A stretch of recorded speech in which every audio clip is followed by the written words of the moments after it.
අද පිට්කොයින් අප්ඩේට් එකක් crypto daily channel එකට හැමෝම සාදරයෙන් පිළිගන්නවා. 27 වෙනිදාට අදාළ අප්ඩේට් එක තමයි මම අද දවසේ මේ විදියට ගේන්නේ. 26 වෙනිදා අප්ඩේට් එක මට ගේන්න වෙලාවක් සහ විදියක් තිබ්බේ නැහැ. ඒකට සමාවිල්ලන මුලින්ම. ඉතින් අද දවසේ විශේෂ කරුණු කාරණා කිහිපයක් highlight කරන්න තියෙනවා. ඊයේ දවසේ වෙච්ච දේවල් සහ අද දවසට අදාළ වෙන විදිහට මම කතා කරන්නම්. අද දවසේ මම තවත් altcoin update එකක් එහෙම නැත්නම් market update එකක් ගේනත් බලාපොරොත්තුවක් තියෙනවා. ඉතින් bitcoin එක ගත්තොත් අපි නතර කරේ අතර මේ resistance zone එකේ resistance එකට respect කරයිද කියන ගැටලුව වලට ඉතුරු කරමින් මේ වෙනකොට වලට පේනවා පැහැදිලිවම respect කරලා තියෙනවා resistance zone එකට. ඉතින් මේක textbook resistance ඇක්ටිවේෂන් එකක්. ඉතින් මේ වෙනකොට 5% විතර ඩම්ප් එකක් තියෙනවා. මේ ඩම්ප් එක හොඳටම ඇති යම් කිසි කෙනෙක්ට ට්‍රේඩ් එකක් ගන්නවා නම් හොඳ ගේන් එකක් ගන්න. ඉතින් 5% ම අවශ්‍ය නැහැ. ඔයාලට 3-4% වගේ තිබ්බොත් සාමාන්‍යයෙන් හොඳ ලෙවරේජ් එකක් එක්ක හොඳ ෆියුචර්ස් ට්‍රේඩ්ස් ගන්න පුළුවන්. මොකද අපි දන්නවා බිට්කොයින් එකේ තියෙන මිනිමම් ස්ප්‍රෙඩ් එකත් එක්ක ඔයාලට හයි ලෙවරේජ් චුට්ටක් යූස් කරලා මේ වගේ ස්කැල්ප්ස් ගන්න පුළුවන්. එහෙම නැත්නම් ඩේ ට්‍රේඩ්ස් ගන්න පුළුවන්. ඉතින් මේ ඇවිල්ලා ස්කැල්ප් එකක් නෙමෙයි, මේක ඩේ ට්‍රේඩ් එකක්. හොඳ එන්ට්‍රි එකක් එතන තිබිලා තියෙනවා. රයිට්, මෙතනින් පස්සේ ඩිරෙක්ෂන් එක මොකක්ද? මේ ලෙවල් එකද මේ ලෙවල් එකද මොන ලෙවල් එකට යයිද? මේකට අයිඩියා එක ගන්න මම චුට්ටක් ඕඩර් බුක් ප්‍රෙෂර් එක බැලුවා. ඉතින් ඕඩර් බුක් ප්‍රෙෂර් එක ගත්තාම ඇත්තටම මේ bearish ප්‍රෙෂර් එකක් ඔයාලට බලා ගන්න පුළුවන්. bearish entries ටිකක් වැඩි වෙලා තියෙනවා bullish entries වලට වඩා. මේ වගේ සිටුේෂන් එකක ප්‍රයිස් එක තව චුට්ටක් පහළට යන්න ලොකු සම්භාවිතාවයක් තියෙනවා කියලා අපිට කියන්න පුළුවන්. එතකොට මට තියෙන ගැටලුව තමයි forward time frame එකේදී දැන් මෙතන චුට්ටක් bounce වෙනවා වගේ ඔයාලට පේනවනේ. අපි ඇඳලා තියෙන channel එකේ bottom line එක. එතකොට මේක bounce වුණාට මේක ආයෙ උඩට එයිද? මට හිතෙන්නේ මේක break කරලා පහළට යයිද කියලා. ඉතින් එහෙම ආවොත් එහෙම channel එකට disrespect කරනවා. එහෙම වුණොත් channel එක අපිට ignore කරන්න වෙනවා. මම හුඟක්ම expect කරන දේ තමයි මෙතනින් එළියට එයි. චොට්ටක් එළියට එයි. එක්ක මේ line එකට ලං කරලා එයි. හැබැයි මේකෙන් එළියට ඇවිල්ලා නැවතත් ආයෙ මේ zones break කරලා උඩට යන්න තමයි සම්භාවිතාවයක් තියෙන්නේ. ඒකට market එකේ මොන වගේ news එකක් එයිද කියලා අපිට අයිඩියා එකක් ගන්න සිද්ධ වෙනවා. ඉතින් ඔයාලා හොඳට මතක තියාගන්න මම අයිඩියා එක දුන්නා දැන්. මෙතන ඉඳලා මේ ප්‍රයිස් එක ඩිරෙක්ට්ලි මෙහෙම හැරිලා යන්නේ නැහැ. එක්ක මේ පැත්තට බ්‍රේක් කරලා චුට්ටක් කොන්සොලිඩේට් වෙලා හරි එහෙම නැත්නම් කට්ටියව මේ bearish entries වලට trap කරලා එහෙම නැත්නම් දැන් මේක පල්ලයට බ්‍රේක් කරා කියන්නේ ගොඩක් කට්ටිය මේ පහළ zone එක බලනවා. ඒක මම එදා මේ වීඩියෝ එකෙත් මෙන්ෂන් කරා.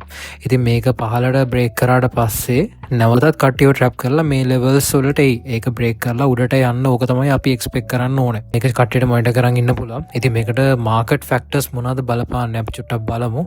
මෙන්න මේ නිවස් එක මම දැක්කා. චයිනා ප්‍රෙසිඩන්ට් ෂී ජින්පින්ග් සහ ට්‍රම්ප් අතර හමුව මැයි 14-15 ට කන්ෆර්ම් වෙලා තියෙනවා. කියන්නේ මේක රීස්කෙඩියුල් වෙලා තියෙනවා. මේක කලින් තිබ්බ නිවස් එකක්. හැබැයි මේ රීස්කෙඩියුලේෂන් එක වෙනත අර නැවත මේ දිනේ ෂුවර් කරපු එක මේ කලුත් නිවස් එකක්. ඉතින් වෝ සිටුේෂන් එකත් එක්ක මේ වගේ මීටප්ස් වෙනවා කියන්නේ ඒක අපිට පොඩ්ඩක් අර ෆේවරබල් පැත්තට ගන්න පුළුවන්ද?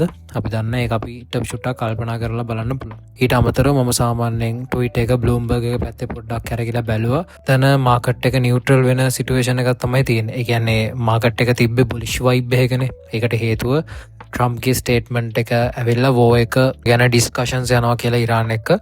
එහෙම සිටුේෂන් එකක් තිබ්බේ. හැබැයි ඊට පස්සේ අපි දන්නවා ඉරාන් ස්ටේට්මන්ට් එකක් ගෙනාවා. ඒ දේවල් යාලා ප්‍රතික්ෂේප කරනවා කියලා. ඉතින් අපේ මේන් ස්ට්‍රීම් මීඩියා වලත් ওই දේවල් තමයි කතා වෙන්නේ. ඉතින් කලින් බුලිෂ් සිටුේෂන් එකයි මේ ඉරාන් වල ස්ටේට්මන්ට්ස් උත් එක්ක ගත්තාම මාකට් එක චුට්ටා නියුට්‍රලයිස් සිටුේෂන් එක සහ මාකට් කොන්ෆිඩන්ස් එකේ ඩ්‍රොප් එකක් තියෙනවා. මාකට් කොන්ෆිඩන්ස් එකේ ඩ්‍රොප් එක නිසා තමයි මේන්ලි වෙන මේ විදිහට ප්‍රයිස් එක ක්‍රෑෂ් වෙන්නේ. ඉතින් ක්‍රිප්ටෝ ගත්තාම ඉන් ජෙනරල් වලට බලා ගන්න පුළුවන් මාකට්ස් ඔක්කොම ඩවුන් වගේ තමයි තියෙන්නේ. ක්‍රිප්ටෝ විතරක් නෙමේ, අපි CMC එකේ ෆුල් අප්ඩේට්ස් බැලුවොත් මාකට් කැප් එක 3.6 වලින් ඩවුන්, CMC කැප් එක 3.77.